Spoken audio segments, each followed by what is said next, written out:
sa inyo lahat mga bro. Ito, inuubo, sinisipon tayo. Nanibago tayo sa klima dito sa Pilipinas. Trangkaso tayo. Dito na naman tayo ngayon sa farm. Shout out pala sa lahat ng mga kaibigan ko diyan sa YouTube. Dito sa YouTube, shout out sa inyong lahat. Sa Facebook, shout out TikTok. So, nandito na ulit tayo sa farm. Manguha tayo ng bunga ng malunggay. Andiyan naman, nakakuha na sila ng bunga ng sitaw, mga sili, mga repolyo. Iuwi natin sa atin. Ito pala yung sinasabi ko sa inyo na kung paano alagaan at magtanim ng tabako. Papakita ko sa inyo na sila, nagsa-side dress na sila para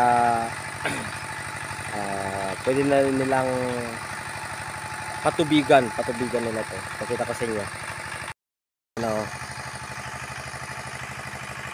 Ganyan ang pagsa-side dress ng tabako. Pakita ko sa inyo.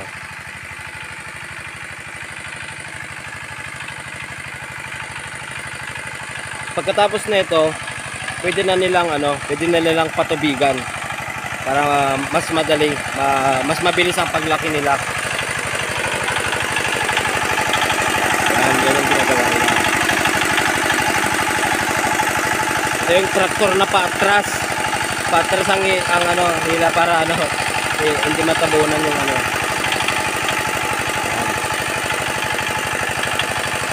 yan yung paano nila alagaan ng mga tabako.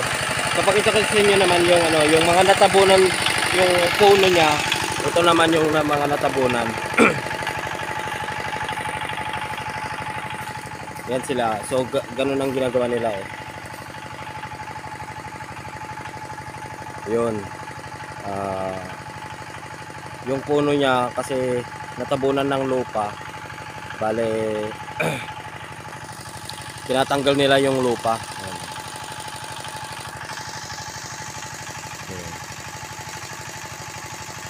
Ganun.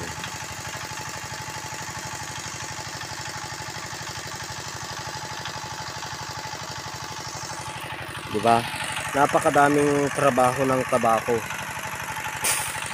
Napakadami. Simula punla hanggang sa paglaki, iluluto pa nila hanggang pag naluto na, kapag naluto na nila, yun i-deliver na sa mga kumpanya na naggagawa ng gagawing tabako. Papakita ko sa inyo yung lutuan ng tabako Pero hindi pa tapos yung ginagawa nila. Pero pag natapos na, yun ang lutuan ng tabako. Yan nakita yun yan, yung parang bahay na yan. Yan yung lutuan ng tabako. Diyan nila niluluto. Yun kikita nyo yan. Yan ang lutuan ng tabako. Maganda ngayon kasi hinahalo blocks na. Sa amin kasi doon sa amin is ang ginagamit is mga kawayan, ganun. Mga kawayan, ganun ang ginagamit. Yan.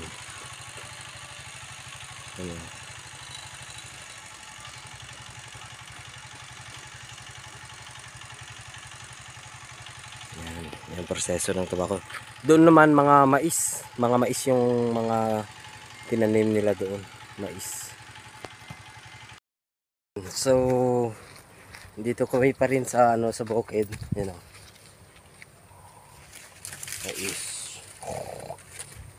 Yan. Pupunta kami doon sa mangunguha ng bunga ng malunggay. Masarap yung bunga ng malunggay, ipakbet mo. Sarap yun.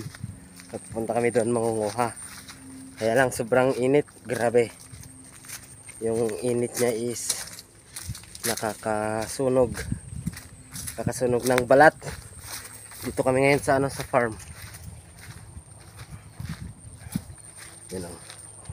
Dito kami sa farm. Alright. Buha ng bunga ng malunggay. Yahoo!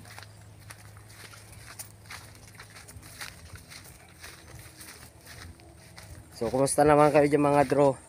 Yung boses ko talaga, ano, lumalabas sa ilong. Dahil sinisipon, inuubo. Kagabi hindi ako makatulog. Grabe ang sipon ko. Nakakabawas ng pogi points.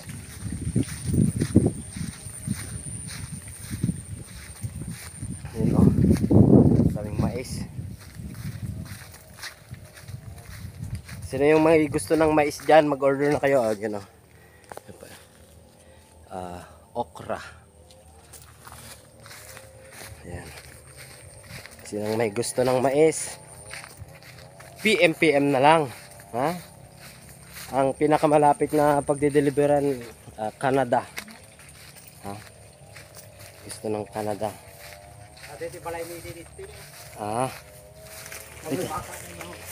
Apa grig-grig dan na pinagkata daw? Dama may sa pinirot ko tayo sa pang, awang pwede kita tayo. Adda bagas na rin kitang pang? Kalenta. You know, nahuhulog yung buko nila. Kakainin namin to. Yan o. Diyan pa o. Wala namang nanguha pero nahulog na lang bigla. Ang ganda dito o. Fish pan to pang. Sa tatipis pang ko hindi. Yan, kakain kami ng buko. Nahulog na lang yung buko nila. Ang yaman nila sa ano. Ang yaman nila Irins ko. Ito pa oh, may fish pan sila oh. Maganda to ano, lagyan mo ng hito. Hito kaya ano, tawag to? Snake head. Ano tawag? Dalag. Yan oh. Ang yaman nila Irene. Tatlo ba? Ay, dyan pala yung malaking. Oh my goodness. Nakikita nyo yan guys? Nakikita nyo to? Ang laking baka. Oh. Laking, oh my goodness. Ang laking baka oh. Ang presyo, ang tawad daw nila dito ay 100. Tignan nyo naman kung gaano kalaki oh. Yan yung papa ni ano ni Irene. Tingnan nyo naman gaano kalaki yung baka o liit-liit niya pag natabi. Ang tawad daw nila dito presyo is 100. Pero ayaw pa ibenta kasi pinapataba pa nila. Laki grabe. Laki oh. Laki grabe. Oh. Gadungan tumas daaw. Laki. 2 taon na pala kanya dato. 2 taon pa lang daw to. Tapos binatang ko dato. Grabe ko, laki oh. 100 daw to. Binatang ko si naturo 50 din. Oh, laki oh. Tignan mo naman matabi si tatay oh. Oh. Natabi siya oh. Ito yung pinapaligo nila kanina eh, nakita ko sa Facebook. Grabe laki oh.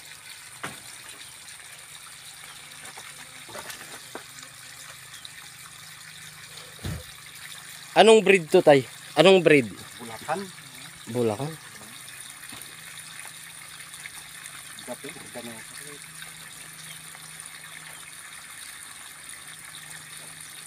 Laki, sobrang laki. Magandang taniman dito ng yung ano, yung gabi na nya pa tawag na regente kwan, Ilocanon. Aba. Aba nga at dati maara sa gibsib na. Atay gabi. Gusto kita rin adi mas isubol na rin ta. Kanok ka. Sige pang. Bukas na natin pinagkutay. Sana may laman. Kakain kami ng buko. Hindi sinasadya to guys ha. Nahulog lang talaga yung bunga niya. Parang pinasadya na mahulog kasi pupunta ako dito.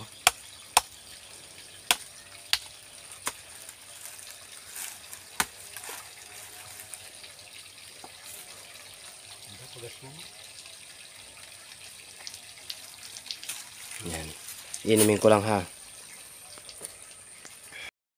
Right, so dito tayo. Nanghihina talaga ako. Ang bilis ko mapagod. Tubo ko. Ang tamis. Sobrang tamis, guys. Ay, sobrang tamis. Yan.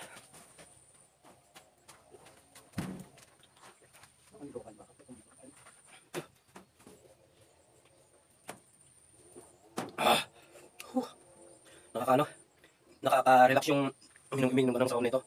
Ang maganda rin to sa katawan, guys, lalo yung mga UTI, yung hindi ka pa nakakakain, nakakainom ng tubig, nakakakain, nakakapagkape.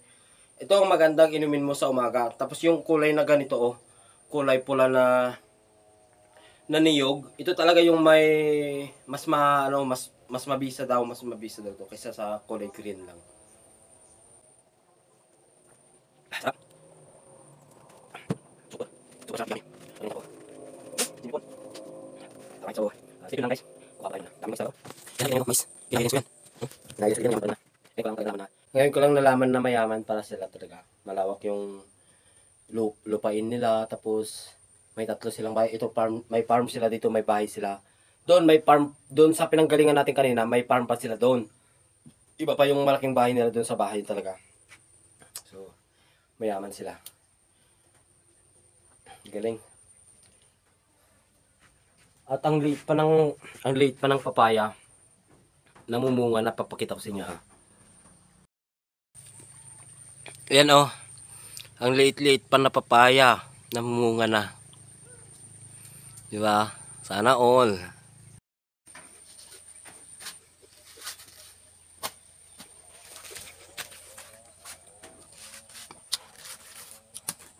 Siya ang papa ni Irene. 68 years old. Lakas pa rin niya. Sabi ko nga, siya yung tagabukas ng resource ko nung nag-inom kami. Lalaki na kagat lang niya. Daig pa niya ako. Yung mas bata pa kanya, nung mas bata pa sa kanya, mas mahina pang tingnan. Yung mga kainuman namin na mas bata sa kanya. Mas, ano pa?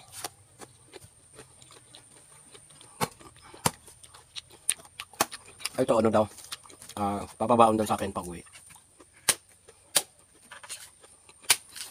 Ang mahal kaya ng nyug.